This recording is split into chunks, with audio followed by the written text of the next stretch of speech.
जय हिंद दोस्तों। अगर आप लोग भी आरआरबी ग्रुप डी 2026 की तैयारी कर रहे हो तो आपके एग्जाम के मात्र 8 से 9 दिन बचे हुए हैं मेरे भाई, ठीक है। और आप सभी को पता है कि ग्रुप डी के पेपर में 100 प्रश्न पूछेंगे जिसमें जीके, विज्ञान, गणित और रीजनिंग के रहने वाले हैं दोस्तों। तो इसी प्रकार से जो 3 अगस्त का पेपर रहने वाला है वो पेपर आज हम इस वीडियो के माध्यम से कवर करेंगे कि इस प्रकार का पेपर आपके एग्जाम में आएगा। तो आप ये वीडियो पूरा देखिए। अगर सिलेक्शन लेना चाहते हो तो ये सारे क्वेश्चन रट लो दोस्तों। ये क्वेश्चन बार बार रिपीट होते हैं दोस्तों ग्रुप डी के पेपर में दोस्तों। अगर आप ये क्वेश्चन कर पाते हो तो आप सिलेक्शन के बहुत नजदीक हो। पहला क्वेश्चन, किसी वस्तु का जड़त्व किस पर निर्भर करता है। बहुत ही इंपॉर्टेंट है, अभी तक ये ग्रुप डी में बहुत बार ये क्वेश्चन पूछा गया है। तो इसका सही जवाब क्या हो जाएगा, ये द्रव्यमान पर निर्भर करता है, ऑप्शन नंबर बी। अगला प्रश्न देखिएगा, क्वेश्चन नंबर 2। कौन सा हार्मोन तनाव हार्मोन कहलाता है जो पौधों में रंध्रों को बंद करने के लिए प्रेरित करता है। बहुत ही महत्वपूर्ण ये प्रश्न भी है। आप सभी को पता है दोस्तों कि साइंस का वेटेज काफी अच्छा है और एग्जाम में काफी क्वेश्चंस आते हैं साइंस के। तो यहाँ पे आपका जो प्रश्न का सही जवाब हो जाएगा वो एब्सिसिक अम्ल हो जाएगा। बी वाला ऑप्शन आपको टिक कर लेना है। देखो दोस्तों, आपको यहाँ पे हर प्रकार के क्वेश्चन देखने को मिलेंगे, चाहे वो जीके के हो, चाहे रीजनिंग के हो, चाहे गणित के हो, चाहे जीएस के हो दोस्तों, ठीक है, चाहे विज्ञान के हो, चाहे करंट अफेयर के। पूरा पेपर आज हम देखेंगे कि 3 अगस्त का किस प्रकार से पेपर रहने वाला, 3 अगस्त वाला, ठीक है। तो जिन भी विद्यार्थियों को 3 अगस्त का पेपर है वो एक बार जल्दी से बताएं। और एक चीज और दोस्तों, आपका जो सिटी इंटीमेशन स्लिप है दोस्तों वो आज एक्टिव हो चुकी या फिर कल एक्टिवेट हो जाएगी। तो आप बता सकते हैं कि आपका पेपर किस शहर में और किस डेट में है, ठीक है। संविधान की नवी अनुसूची को संविधान संशोधन द्वारा जोड़ा गया था, मतलब किस संशोधन के द्वारा जोड़ा गया था, ये आपसे पूछा गया है दोस्तों। ये जो संविधान की जो नवी अनुसूची है ये किससे संबंधित है, तो ये आप कहोगे गुरुजी ये भूमि सुधार से संबंधित है। किससे संबंधित है, ये भूमि सुधार से संबंधित है।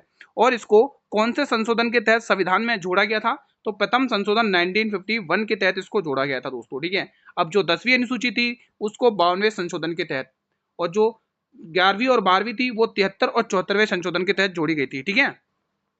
भारत के संविधान का कौन सा अनुच्छेद अंतर्राष्ट्रीय शांति और सुरक्षा को बढ़ावा देने से संबंधित है। बेहतरीन और महत्वपूर्ण प्रश्न है ये आपकी स्क्रीन पर। तो यहाँ पे आर्टिकल 51 आपको टिक कर लेना है। Option number D will be the right answer. ये प्रश्न बताइए, किस सुल्तान ने जिल ए इलाही यानी कि ईश्वर की छाया की उपाधि धारण की और सिजदा एवं पाबोस प्रथाएं शुरू की। अब जिस विद्यार्थी को ये वाला क्वेश्चन नहीं आ रहा होगा ना, जिल ए इलाही वाला, तो वो है ना सेकंड वाला पॉइंट देखेगा, सिजदा और पाबोस प्रथा, तो तुरंत आंसर टिक कर देगा गयासुद्दीन बलबन, ठीक है। बहुत क्रूर शासक था जिसने सिजदा और पाबोस जैसी प्रथाओं का शुरू किया था मेरे भाई, ठीक है। तो चलिए अगला क्वेश्चन भी देख लेते हैं। क्वेश्चन नंबर 6 बताइए, जंतु जगत का सबसे बड़ा संघ कौन सा है जिसमें काइटिन का ब्राह्म कंकाल पाया जाता है। बहुत ही महत्वपूर्ण प्रश्न है, बहुत ही महत्वपूर्ण प्रश्न। बताइए इसका सही जवाब क्या हो जाएगा। यहाँ पे आपको सी टिक कर लेना, आर्थ्रोपोडा, ठीक है मेरे भाई। अगला प्रश्न देखो, ये पूरी क्लास आपको देखने से ये बेनिफिट मिलेगा कि आपको एग्जाम में किस प्रकार का क्वेश्चन देखने को मिलेगा, किस लेवल का देखने को मिलेगा, किन टॉपिक से ज्यादा देखने को मिलेगा, ठीक है। तो ये आपके लिए महत्वपूर्ण और इंपॉर्टेंट क्वेश्चन है जीके जीएस के, ठीक है। कौन सा ऊतक पौधों में यांत्रिक शक्ति प्रदान करता है और मृत कोशिकाओं से बना होता है। यह भी एक शानदार सा क्वेश्चन है भाई, बताएंगे सभी स्टूडेंट्स। यहां पर सही जवाब हो जाएगा sclerenchyma, option number C will be the right answer. भाई वीडियो को लाइक कर लेना, अभी तक लाइक ना किया हो आप लोगों ने। अब एक रीजनिंग का शानदार सा क्वेश्चन आपके स्क्रीन पर है, तो कैसे करेंगे इस क्वेश्चन को बताइए। किसी को पता है तो बताइए, नहीं तो हम इसका सॉल्यूशन कर ही देते। देखो आपने देखा होगा 2 से स्टार्ट हो रही है, 130 पर खत्म हो रही है, यानी कि यहाँ पर आप देख पा रहे होंगे कुछ ना कुछ मल्टीप्लाई हो रहा होगा, ठीक है। ठीक है दोस्तों, तो आप एक और तरीका लगा सकते हो, इसमें आप डिफरेंस करके भी कर सकते हो, कोई दिक्कत की बात नहीं। जब सीरीज कुछ समझ में ना तो आप डिफरेंस ले लो। यहाँ पर आप देखोगे +8 का डिफरेंस आ रहा है, और यहाँ पर देखोगे +20 का डिफरेंस आ रहा है, और यहाँ पर देखोगे प्लस कितने का आ रहा है, 38 का डिफरेंस आ रहा है, और यहाँ पर देखो कितने का आ रहा है, 10 में 60 हटोगे 2 और 12 में 6, यानी ये इतने का आ रहा है, ठीक है। कितना आ रहा है, 2 12 में 6 6, ठीक है। अब और डिफरेंस लेके देख लो, डबल डिफरेंस। यहाँ पर देख लो कितने का, +12 का डिफरेंस देखने को मिल रहा है।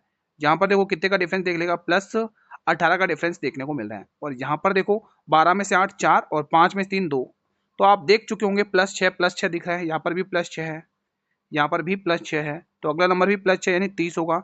और 30 में 62 दूर कितना होगा, 92 होगा। यहाँ पर 92 होगा, और 92 इसमें आपको ऐड कर लेना है, ठीक है। तो 130 में आपको कितना ऐड कर लेना है, 92 ऐड कर लो। 130 में 92 ऐड कर लो, 9 और 3 12 का 2 कैरी 1, यानी 222, यानी बी वाला ऑप्शन बिल्कुल सही जवाब। शानदार था। अगला क्वेश्चन, ये क्वेश्चन बनाइए। एक महिला की ओर इशारा करते हुए एक आदमी ने कहा, वह मेरे इकलौते बेटे के पिता की पत्नी की सास है। वह महिला उस आदमी से किस प्रकार संबंधित है। चलिए बनाते क्वेश्चन, इशारे इशारे में ही हो जाएगा, ध्यान से सुनना। देखो एक महिला की ओर इशारा करते हुए आदमी ने कहा, मतलब आदमी महिला की ओर इशारा कर रहा है, क्या कह रहा है, वो कह रहा है वह मेरे इकलौते बेटे, मतलब मेरे बेटे के पिता, मेरे बेटे के पिता यानी मैं खुद, मेरी पत्नी की सास है। अब मेरी पत्नी की सास है ना, मेरी पत्नी की कौन है, सास है, तो वो महिला उस आदमी से किस प्रकार संबंधित है। ये इजी क्वेश्चन बन गया। कैसे इजी बन गया दोस्तों, आप सभी को पता, उसने कहा है वो मेरे बेटे के पिता मैं खुद, मेरे की पत्नी की सास है, मेरी पत्नी की सास है, तो वो महिला उस आदमी से क्या कहेगा, तो वो मतलब आदमी उस महिला को क्या कहेगा, माँ कहेगा, ऑप्शन नंबर बी। अगला क्वेश्चन, क्वेश्चन कह रहा है शिक्षा का अधिकार किस संशोधन द्वारा मौलिक अधिकार बना। देखो ये वही संशोधन है दोस्तों जिसके तहत 11वां मौलिक कर्तव्य जोड़ा गया था। जी हाँ दोस्तों, मैं 86वें संशोधन की बात कर रहा हूँ। इसी के तहत 11वां मौलिक कर्तव्य जोड़ा गया, 11वां कर्तव्य जोड़ा गया था संविधान में, ठीक है। तो ये चीज आपको ध्यान में रख लेना है। चलिए अगला क्वेश्चन भी देख लेते हैं। ये वाला क्वेश्चन बताइए, सल्तनत काल में एकता प्रणाली की सुव्यवस्था और स्थायी किसने बनाया था। देखो एकता प्रणाली की शुरुआत भी किसने की थी, गुलामों का गुलाम शमसुद्दीन इल्तुतमिश, गुलाम वंश का वास्तविक संस्थापक, ठीक है मेरे भाई। ठीक है दोस्तों, इसने शुद्ध अरबी के सिक्के जारी किए थे, तुर्क ए चेलगानी का गठन किया था दोस्तों, जो 40 सरदारों को गठन होता है, ठीक है मेरे भाई। चलिए अगला क्वेश्चन देख लेते हैं, क्वेश्चन नंबर 12 बताइए, जब एथेनोइक अम्ल सोडियम कार्बोनेट से अभिक्रिया करता है तो कौन सी गैस निकलती है। बेहतरीन क्वेश्चन है भाई। तो यहाँ पे CO2 कार्बन डाइऑक्साइड निकलती है, यानी 12th का आपको सी वाला ऑप्शन टिक कर लेना है। किसी तत्व के समस्थानिकों में किसकी संख्या समान होती है, यह भी शानदार प्रश्न है। तो ध्यान रखना, प्रोटॉन की संख्या क्या होती है, समान होती है, बी वाला ऑप्शन टिक कर लेना है। ये बताइए, एक कक्षा में अमित का स्थान ऊपर से 15वां और नीचे से 25वां है, कुल स्टूडेंट निकालना है, 15 25 40 में से एक 39, ऑप्शन नंबर बी। देखो ऐसे क्वेश्चन को आप ओरल भी कर सकते हो। कैसे करेंगे दोस्तों, जब आपको टोटल निकालने के लिए कहेगा तो आपको क्या करना है, लेफ्ट प्लस राइट करना है, अगर टॉप और बॉटम हो तो वो लिख लेना, ठीक है, और -1 कर लेना है। तो मैंने क्या किया, 15 और 25 को जोड़ा, 40 में से एक घटाया, क्योंकि मैंने ऐसा क्यों किया, क्योंकि मुझे कुल छात्र कितने हैं वो पूछा, यानी टोटल का मान पूछा है, तो मैंने ऐसे कर दिया, ठीक है। पखवाज वाद्य यंत्र का संबंध मुख्य रूप से किस भारतीय शास्त्रीय गायन शैली से है। बेहतरीन क्वेश्चन है भाई, बहुत बार पूछा गया ये सवाल है। आप चाहे रेलवे का पेपर ले लो, चाहे SSC का ले लो, ये क्वेश्चन बहुत बार पूछा गया है। यहाँ पर सही जवाब आएगा ध्रुपद, ऑप्शन नंबर बी। अगला प्रश्न बताइए, क्वेश्चन कह रहा है दक्कन का पठार मुख्य रूप से किस प्रकार की मिट्टी के लिए प्रसिद्ध है। किस प्रकार की मिट्टी पाई जाती है यहाँ पर दोस्तों, बताइए। उसको रेगुर मिट्टी कहा जाता है, मैंने हिंट दे दिया, अब तो कर दो। जी हाँ दोस्तों, रेगुर मिट्टी तो काली मिट्टी को कहा जाता है, और काली मिट्टी कपास की खेती के लिए प्रसिद्ध है ना, कपास की खेती के लिए ये मिट्टी प्रसिद्ध है, ठीक है मेरा, तो ये चीज आपको ध्यान में रखना है। अगला प्रश्न, किस भौतिक नियम के अनुसार समान ताप और दाब पर सभी गैसों के समान आयतन में अणुओं की संख्या समान होती है। शानदार क्वेश्चन है भाई, बताएंगे इसका आंसर। तो यहां पर क्या आंसर हो जाएगा, अवोगाद्रो का नियम, option number B will be the right answer.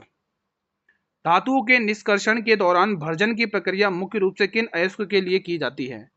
शानदार, ये भी प्रश्न है। सही जवाब हो जाएगा सल्फाइड अयस्क, ऑप्शन नंबर बी। ये प्रश्न बताइए, कोपेन के जलवायु वर्गीकरण के अनुसार AM प्रतीक भारत के किस क्षेत्र को दर्शाता है। शानदार क्वेश्चन है भाई, शानदार क्वेश्चन है। तो याद रखेंगे यहाँ पे ये मालाबार तट को दर्शाता है दोस्तों। मालाबार तट में दोस्तों कौन सा विद्रोह हुआ था, मोपला विद्रोह। कौन सा विद्रोह हुआ था, मोपला विद्रोह, याद है ना सभी को, मोपला विद्रोह। और गुरु ये जो मोपला विद्रोह हुआ था वो कब हुआ था, ये भी पूछ लिया जाता है। ये 1921 के समथिंग हुआ था, ठीक है। तो ये चीजें ध्यान में रख लेनी है। अगला क्वेश्चन देखेंगे, दो संख्याओं का योग आपको 40 दे रखा है, उनका अंतर आपको 4 दे रखा है, अनुपात पूछ लिया है मेरे भाई A+B। तो A+B का मान गुरु हमें 40 दे रखा है, ठीक है, और हमें कहा है कि A-B यानी इनका अंतर हमें दे रखा है 4। तो हम A और B कैसे निकालते हैं दोस्तों, तो मैंने हमेशा बताया जब भी ऐसी सिचुएशन बनती है तो A और B कैसे निकालना है, A का मान निकालना है, दोनों को जोड़ना है, दोनों को जोड़ के आधा कर लो। 20 और 4 44, 44 का आधा 22 हो गया, तो ये A का मान 22 आ गया। अब दोनों को घटा लो B का मान निकालने के लिए, कितना हो जाएगा, इसमें से 4 घटाओगे तो 36 होगा, 36 का आधा कितना होगा, 18 हो जाएगा। 2 की टेबल से 11 बार और 2 की टेबल से 9, 11 और 9 दिख रहा है, यानी ऑप्शन नंबर A। तो ऐसे आपको अनुपात बना लेना है। अगला क्वेश्चन देखिएगा, ये बताइए क्वेश्चन क्या कह रहा है, वो छोटी से छोटी संख्या जो 8 12 15 और 20 से विभाजित होने पर प्रत्येक स्थिति में 7 शेषफल बचे। देखो 7 कह रहा है, अगर मैं 7 इसमें से घटा लूं तो ये पूरी तरह से विभाजित हो जाएगा, बिल्कुल हो जाएगा, ठीक है। अगर इसमें से भी 7 घटा दूं तो ये भी यहाँ पर 120 दिखेगा, अगर इसमें से भी 106 दिखेगा, अगर मैं 7 इसमें से घटा दूं तो यहाँ पे 26 दिखेगा, ठीक है, 126। कोई दिक्कत तो नहीं है। कोई डाउट हो तो पूछ लेना मेरे भाई। 127 दिखेगा ना भाई, 7 हटाना ना, यहाँ पे 127 दिखेगा, 127 ठीक है। हाँ, अब आप देखिएगा ये जो नंबर दे रखे ना, ये नंबर मैं यहाँ पे लिख देता हूँ अगेन, 8, 12, 15 और 20। आपको छोटी सा छोटा नंबर पहचानना है। तो आपने क्या देखा इस 12 में, क्या देखा 3 गुणा 4, क्या देखा 3 गुणा 4। अब आपको पता है क्या 4 का नियम पता, आखिरी के दो अंक 4 से विभाजित होंगे। क्या ये विभाजित होगा? क्या ये नहीं होगा भाई। क्या ये विभाजित होगा? ये भी नहीं होगा। क्या ये विभाजित होगा? ये भी नहीं होगा। तो बचा क्या? बचा क्या दोस्तों? बचा क्या 120 वाला, यानी बी वाला ऑप्शन विभाजित होगा, जिसे मैंने रॉन्ग कर रखा है, इसको हटाएंगे, आप करेक्शन करेंगे, बी वाला आंसर सही जाएगा। ये 120 होगा, ठीक है। तो ये एक ऑप्शन नंबर बी सही जाएगा, ठीक है। ये 3 ऑप्शन कैंसिल हो चुके हैं, कोई दिक्कत तो नहीं है। अगला क्वेश्चन देखेंगे। अगला क्वेश्चन ये बताइए, एक अवतल दर्पण में यदि वस्तु को एफ पर और पी के बीच में रखा जाए तो प्रतिबिंब की प्रकृति क्या होगी? महत्वपूर्ण प्रश्न है भाई, चलिए बताइए। तो जो इसकी प्रकृति रहेगी वो किस प्रकार की रहेगी? आभासी और सीधा, ठीक है। कोशिका में प्रोटीन संश्लेषण कहाँ पर होता है? कोशिका में प्रोटीन संश्लेषण कहाँ पर होता है? गुरुजी ये होता है राइबोसोम में। कहाँ पर होता है? राइबोसोम में होता है। ये बताइए, कालबेलिया लोक नृत्य किस राज्य की सपेरा जनजाति द्वारा किया जाता है? कालबेलिया लोक नृत्य किस राज्य की सपेरा जनजाति के द्वारा किया जाता है? तो बताइए इसका आंसर क्या होगा? तो ये राजस्थान, आपको पता ही होगा। और कालबेलिया लोक नृत्य ना दोस्तों, इसको यूनेस्को की सूची में कब शामिल किया गया? गुरुजी इसको यूनेस्को की सूची में 2010 में, ठीक है, 2010 में शामिल किया गया। तो ये चीज आप ध्यान में रख सकते हैं। अगला प्रश्न, 2026 में COP31 जलवायु सम्मेलन की मेजबानी के लिए कौन सा देश प्रमुख दावेदार है? शानदार क्वेश्चन है। तो ऑस्ट्रेलिया और तुर्की आपको टिक कर लेना है। क्वेश्चन 26, दी गई श्रृंखला में प्रश्नवाचक चिन्ह के स्थान पर क्या आएगा? आपको पता है 64 से आंसर स्टार्ट हुआ, क्योंकि दोस्तों 2 दूनी 4, 4 दूनी 8, 8 दूनी 16, 16 दूनी 32, 32 दूनी 64, ठीक है। 26, 24, 24, 22, 22, 20, 22 से 20 2 माइनस हुआ, फिर 2 माइनस हुआ, 18 में 2 माइनस करो 14, और 14 पे 18 में 2 माइनस करोगे 16, यानी 16 पे पी 64 पी, 64 पी एक ही ऑप्शन में बी वाले में, ठीक है। ये सवाल ये क्वेश्चन करिएगा, सवाल बनाइएगा। क्वेश्चन शानदार है। ड्रॉ को वार्ड लिखा गया, आपको ऑफिस को क्या लिखा जाएगा ये आपसे पूछा गया मेरे भाई। दोस्तों इसी का उल्टा लिख दिया ना, देखो डी यहाँ पर था, अब डी पीछे आ गया, आर यहाँ पर था, आर पीछे आ गया, तो अपन इसी का उल्टा करते हैं। यहाँ से ओ आएगा, ठीक है, ओ के बाद इस, ओ के बाद क्या आएगा? एफ आएगा, यानी एफ ओ, जिसमें भी देखो पहले ओ आएगा, उसके बाद एफ आएगा, डब्ल्यू, उसके बाद ए, ठीक है। एफ ओ किस में दे रखा है? एफ ओ दो ऑप्शन में दे रखा है, दो ऑप्शन कैंसिल हो गए। फिर उसके बाद क्या आएगा? वापिस एफ, फिर वापिस आई, फिर ये और ये आंसर कहाँ दिख रहा है? ये आंसर इस वाले में दिख रहा है, ठीक है, इजी था। अगला प्रश्न सही है ना? ओके रिपोर्ट है ना? ओके रिपोर्ट है। ये बताइए, पत्तियों में गैसों का आदान प्रदान मुख्यतः किसके द्वारा होता है? सभी स्टूडेंट बताएंगे, शानदार प्रश्न है। पत्तियों में गैसों का आदान प्रदान किसके द्वारा होता है?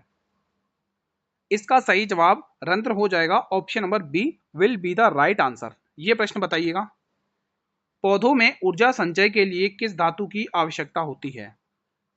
बताइए दोस्तों, पौधों में ऊर्जा संचय के लिए किस धातु की आवश्यकता होती है? तो ध्यान रखेंगे, फास्फोरस की आवश्यकता होती है, ऑप्शन बी। मौर्य वंश के किस शासक को मित्र मित्र क्या देखा है? मित्रोचेसत चेतस, ठीक है, इसको कहते हैं अमित्रघात। अब तो आपने आंसर टिक कर दिया होगा। जी हाँ दोस्तों, चंद्रगुप्त मौर्य का पुत्र था बिंदुसार, और बिंदुसार का पुत्र था अशोक, ठीक है। बिंदुसार के शासनकाल में दोस्तों डायमेकस और फिलाडेल्फस आए थे, इसी के शासनकाल में, लिख दो डायमेकस, ये आया था दोस्तों इसके शासनकाल में, किसके? बिंदुसार के शासनकाल में, डायमेकस और फिलाडेल्फस,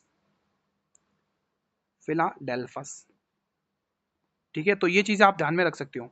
चलिए अगला क्वेश्चन भी देख लेते हैं, आपके स्क्रीन पर ये आ चुका है।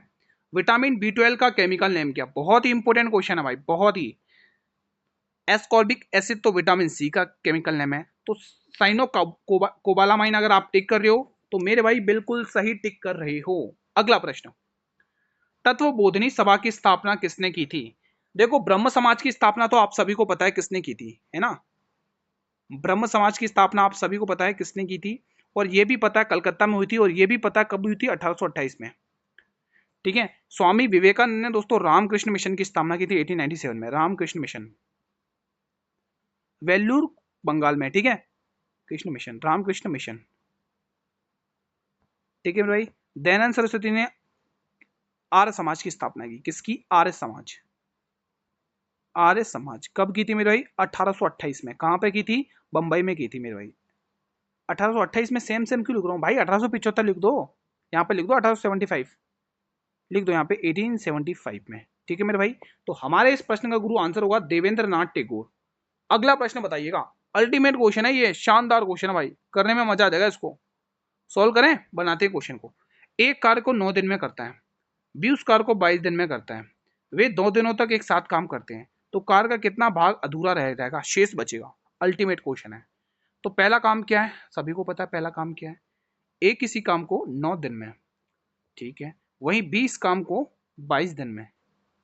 अब गुरु इसका चाहिए हमें एलसीएम, तो एलसीएम निकालो, 22 90 कर दो डायरेक्ट, 190 कुछ ऐसे होगा ना, 9 दूनी 8 कैरी 1 19 198 होगा। ठीक है, तो ये आ चुका भाई टोटल वर्क।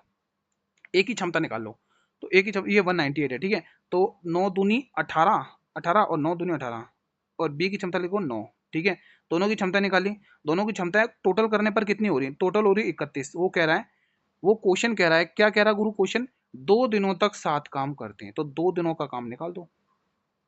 31 दूनी 62। अगर आप 62 वर्क निकाल दोगे तो रिमेनिंग वर्क पता चल जाएगा। 62 वर्क निकाल लो, 8 में से 6 2 गए 6 बचेगा, 19 में से 6 गए 13 बचेगा, यानी 136 काम बचा हुआ है। तो हम ये कह सकते हैं गुरुजी कि अभी 136 काम बचा हुआ है। कितने में से बचा हुआ है? ये 198 में से। अगर आप इसको सिंप्लीफाई करना चाहो तो सिंप्लीफाई कर लो मेरे भाई। ठीक है, और 4 की 12 से काट लो दोस्तों। ठीक है, तो 4 की 12 4 थी या 12, 4 चौक 16, ऐसा ही कुछ आ रहा है, ये कुछ गलत आ रहा है, या तो मुझे लग रहा है दोस्तों इसमें क्वेश्चन में सॉरी ऑप्शन में मिस्टेक है। बाकी 4 थी या 12, एक 4 चौक 16, 4 चौक 16, 16 नहीं, 4 की टेबल से कहाँ जाता है? दोनों हाथ एक, नहीं भाई 4 की टेबल से तो ये जा ही नहीं रहा है। नहीं, ऑप्शन सही है, 2 की टेबल से काटते हैं, 2 छंग 12 और 2 अट्ठे 16, 68 से आंसर होगा ऑप्शन नंबर सी। ठीक है, 2 नम्बे 18 और 2 नम्बे 18, 68 बट्टे 99। शानदार क्वेश्चन था। ठीक है, अगला क्वेश्चन बनाइएगा। चलिए ये बनाइए, एक्स और वाई का अनुपात है 12:5, जेड और वाई का है 21:16, तो आपको एक्स और जेड का रेशियो पूछा है। तो एक्स और वाई का अनुपात कितना देखा है? 12:5। ठीक है, वहीं पर जेड और वाई, अब देखो दोस्तों जेड और वाई, अब यहाँ पर जेड से स्टार्ट नहीं हुआ तो हमें इसको उलटना पड़ेगा। जब इसको उल्टेंगे दोस्तों तो नंबर भी उल्टा होगा, ध्यान रखना। तो अब हम क्या करेंगे, वाई यहाँ पर करेंगे, जेड यहाँ पर करेंगे। जब अपन ने इतना कर लिया तो इधर भी नंबर में चेंजेस होगा, 16 पहले आ जाएगा और 21 बाद में आएगा। ठीक है, तो यहाँ पर अगर अपन ए बी और सी का रेशियो निकालते, एक्स यहाँ पर वाई और यहाँ पर जेड का रेशियो निकालते हैं, तो पहले इन दोनों का गुणा कर लेते हैं। ठीक है, तो इन दोनों का गुणा कितना होगा? तो 16 दूनी 32 की 2 कैरी 3, 16 3 19, 192 होगा। वहीं पर अगर अपन वाई का निकाले, इन दोनों का गुणा करो, 16 पंच 80, ओके। जेड का निकालो, 21 पंचे 105, 105। अब ये कट रहा है क्या? आपसे पूछा किसका? एक्स और जेड का अनुपात पूछा है। किसका पूछा है? एक्स और जेड का। एक्स और जेड कहाँ पे है? ये एक्स है और ये जेड, इसका अनुपात पूछा है। तो अगर किसी की टेबल से कट रहा है तो काट लो, नहीं कटा तो कोई, 3 की टेबल से कट रहा है, 3 छंग 18 और 3 चौके 12 और काटो, 3 3 9, 1 तीनों पंचे 15, तो 64 और 35, यानी कि आपको बी वाला ऑप्शन टिक कर लेना है। शानदार क्वेश्चन था। चलिए अब मैं आपसे पूछ लूं, मुझे आप वाई और जेड का निकाल के बताइए। अगला प्रश्न, ये सवाल बनाओ, शानदार सवाल है। वो कह रहा है ए का अर्थ है प्लस, बी का अर्थ है माइनस, सी का अर्थ है गुणा, तो ये सॉल्व करके बताओ। तो 10 लिखो, सी का अर्थ उसने गुणा बता दिया, लगा दो गुणा, ए का अर्थ उसने प्लस बता दिया, लगा दो प्लस, बी का अर्थ उसने क्या बताया? माइनस बताया, तो माइनस लगा दो, बस इतना सा काम। 40 44 माइनस 6 38, ऑप्शन सी। ठीक है, तो ऐसे ये क्वेश्चन कर सकती हो। ये बताइए, क्वेश्चन शानदार है। कथन देखो, देखो मैं हाईलाइट कर रहा हूं, ध्यान से सुनना। ये है कथन, ठीक है, और यहां से आपका स्टार्ट है निष्कर्ष। अब ध्यान से सुनो, सभी पेन किताबें हैं, सभी के सभी पेन क्या किताबें, तो पेन का मैं पी से डिनोट करूँ, ये सभी के सभी पेन क्या है मेरे भाई? ये पेन का, और ये सारे के सारे पेन किताबें हैं, तो मैं किताबें को के से डिनोट किया। अब आगे देखो, अब मैं अलग पेन से बनाऊंगा। देखो वो कह रहा है, फिर आगे वाली लाइन पढ़ लो। आगे वाली लाइन कह रहा है सभी किताबें कॉपियां हैं। अब ये सभी की सभी किताबें, भाई ये सभी की सभी किताबें क्या है? सभी की सभी किताबें क्या? कॉपियां हैं। तो ये सभी की सभी किताबें कॉपियां, कॉपियों को मैं किससे सी से डिनोट कर दूं? सी का मतलब कॉपियां, COP वाई कॉपी। ठीक है, अब निष्कर्ष पढ़ते हैं। वो कह रहा है क्या सभी पेन कॉपियां हैं? क्या सभी पेन कॉपियां हैं? भाई अंदर आ रहा है तो बिल्कुल बनेगी। ठीक है, अब वो कह रहा है कुछ पेन कॉपी हैं, वो कह रहा है कुछ कॉपियां पेन है, कुछ कॉपियां कॉपियां पेन है, बिल्कुल है। ठीक है दोस्तों, तो यहाँ पे आप देखोगे कुछ कॉपियां पेन है, पेन यहाँ पर है और कॉपियां यहाँ पर है, तो जब ये दोस्तों इस बड़े वाले हिस्से के अंदर कवर हो रहा है तो ये भी कवर हो रहा है, तो दोनों ही सही है यहाँ पे तो, ठीक है। अगला प्रश्न, आप अपना आंसर बता सकते हैं क्या आ रहा है। लाइजोसोम को आत्मघाती थैली क्यों कहा जाता है, कोई बताएगा। शानदार प्रश्न है। इसलिए कहा जाता है क्योंकि इसमें हाइड्रोलाइटिक एंजाइम्स के कारण इसे आत्मघाती थैली कहा जाता है।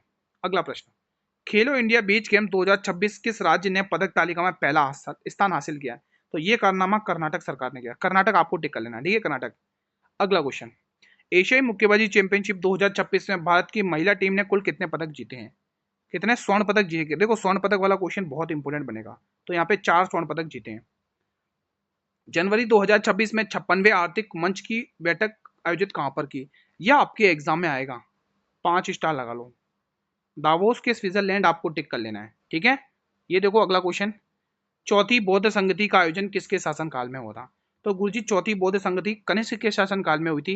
ये आपको देना है, कुंडनवल कश्मीर में हुई थी। कहां पर हुई थी, कुंडनवल कश्मीर, यहाँ पे लिख दो कुंडनवन कश्मीर, ठीक है। तो ये चीज आप ध्यान रखोगे। चलिए क्लास का अंतिम प्रश्न देखते हैं। भारत में पंचवर्षीय योजनाओं की अवधारणा कहाँ से ली गई है, ये भी इंपॉर्टेंट क्वेश्चन है, ये भी इंपॉर्टेंट क्वेश्चन है। तो ये अवधारणा हमने ली है यूएसआर के संविधान से, यानी रूस के संविधान से, ठीक है। ठीक है दोस्तों, आज का सेशन यहीं पर वाइंड अप किया जाता है। कैसा रहा आप लोग का रिवीजन, प्लीज कमेंट के माध्यम से बताएं। सेशन पसंद आया तो सेशन को लाइक जरूर कर लेना भाई। आप लोगों के लिए क्लासेस स्टार्ट है, आप लोग बिल्कुल भी क्लासेस पर फोकस नहीं कर रहे हो भाई। रेगुलर क्लास अटेंड करो, 8 से 9 दिन बचे हो परीक्षा के। अगर सिंसियरली सिलेक्शन लेना है मेरे भाई तो ये क्लासेस डेली अटेंड करो। मैं आपके लिए डेली मेहनत कर रहा हूँ, डेली क्लासेस लगा रहा हूँ आपके लिए। मैंने पता 7 बजे डेली 7 PM पर डेली मैंने आपके लिए स्पेशल मैथ की क्लास अपलोड की है, अपलोड करता हूं दोस्तों डेली आप लोगों के लिए। क्योंकि दोस्तों आप कहते हैं सर मेरे मैथ बहुत वीक है, मैथ में स्कोर नहीं हो पाता है, तो उसको और आसान बनाने के लिए मैं डेली 7 बजे आपकी ये स्पेशल क्लास करता हूं और 8 बजे अपना फुल पेपर चलता है, जो 3 अगस्त के लिए पेपर है, ठीक है। अगर आपका दोस्तों city intimation active link activate हो चुका, अगर आपने देख लिया सिटी कहाँ पर है, तो आप मुझे कमेंट के माध्यम से जरूर बताएं कि आपका पेपर किस शहर में है, किस डेट में है, तो ये आप मुझे कमेंट करके बता सकते हो। देखो जिसका भी 3 अगस्त को पेपर है उसका 24 तारीख को हो जाएगा, ठीक है, आज हो जाएगा, इवनिंग हो गया होगा दोस्तों, ठीक है। ठीक है दोस्तों, कोई डाउट तो नहीं है, किसी भी क्वेश्चन से डाउट हो तो आप पूछ सकते हैं कमेंट बॉक्स में। बाकी आपको पीडीएफ तो मिल ही जाएगी टेलीग्राम चैनल पर, जिसका लिंक वीडियो के डिस्क्रिप्शन बॉक्स में गिवन है। चैनल को जरूर सब्सक्राइब कर लेना भाई, वीडियो के डिस्क्रिप्शन बॉक्स, ठीक है, और बेल नोटिफिकेशन को भी प्रेस कर लेना, ठीक है। मिलते हैं नेक्स्ट वीडियो में, तब तक जय हिंद जय भारत।